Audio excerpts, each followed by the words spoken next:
Hello students, today we will discuss a short poem written by Sri Rabindranath Tagore. The title is 12 o'clock. This is the standard of 5th. Okay. So in this poem, you find a little boy who has been fails studying in all day, haggles with his mother giving facts from his side and making his points clear why it was evening time. That is why he should quit his study. He feels he is very tired, so he wants to quit his study. Okay, so let's start our poem. Mother, I do want to leave off my lessons now. I have been at my book all the morning. You say it is only 12 o'clock. All right, suppose it isn't any later. Can't you ever think it is afternoon when it is only 12 o'clock? बच्चा अपनी माँ से कहता है कि माँ, मैं अब लीव करना चाहता हूँ, मैं अब और नहीं पढ़ना चाहता. I have been at my book all the morning, क्योंकि मैं सुबह से अपनी बुक पढ़ रहा हूँ. So I feel very tired. देखिए, अब माँ कहती है कि आप कहते हो कि अब 12 बज चुके हैं, मतलब अभी मुझे बहुत देर नहीं है, अभी 12 बजे हैं. All right, suppose it is not any later, कि ठीक है अभी मुझे बहुत देर नहीं हुई है.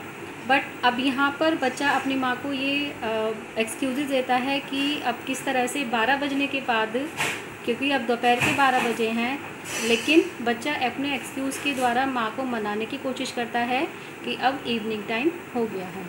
So next para is, I can easily imagine now that the sun has reach the edge of that rice field. In this line the boy said to his mother that, कि वो इजीली इमेजिन कर सकता है कि अब सन rice field तक पहुंच गया है, मतलब अब वो एक छोर से दूसरे छोर पर पहुंच गया है, जिससे कि ये क्लियर है कि दिस इज़ इवनिंग टाइम.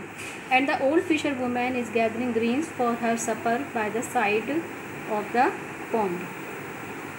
और जो उनके नेबर्स हैं, जो फिशर वुमेन हैं, वो गैदरिंग ग्रीन्स का यहाँ पे मतलब है ग्रीन वेजिटेबल्स. उन्होंने मतलब ग्रीन वेजिटेबल्स को अपने सपर के लिए, सपर मीन्स इवनिंग मील के लिए वो उन्होंने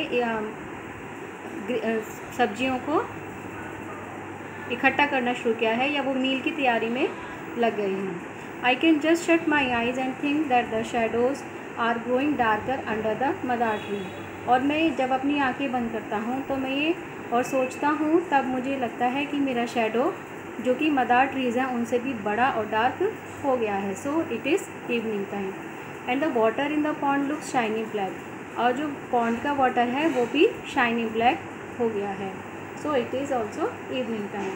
if 12 o'clock can come in the night, why can't the night come when it is 12 o'clock. और आगे वो यहाँ पर बड़ा अच्छा एक्सक्यूज देता है कि यदि आप कहते हैं कि 12 बज जाते हैं रात में, तो वो रात स्टार्ट हो जाती है.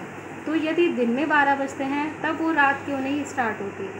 तो यहाँ पर वो अलग अलग एक्सक्यूज़ देकर अपनी माँ को मनाने की कोशिश करता है कि अब वो स्टडी से काफ़ी थक चुका है, बोर हो चुका है, और वो अब क्विट करना चाहता है. And the moral of the story, children are not concerned about logic. बच्चों को लॉजिक से कोई मतलब नहीं होता. When they say what is in their hearts, जो उनके मन में होता है वो बहुत ही इनोसेंटली हमारे सामने, अपने पेरेंट्स के सामने, अपने एल्डर्स के सामने अपनी बात को रखते हैं. I hope you will understand this. Thank you.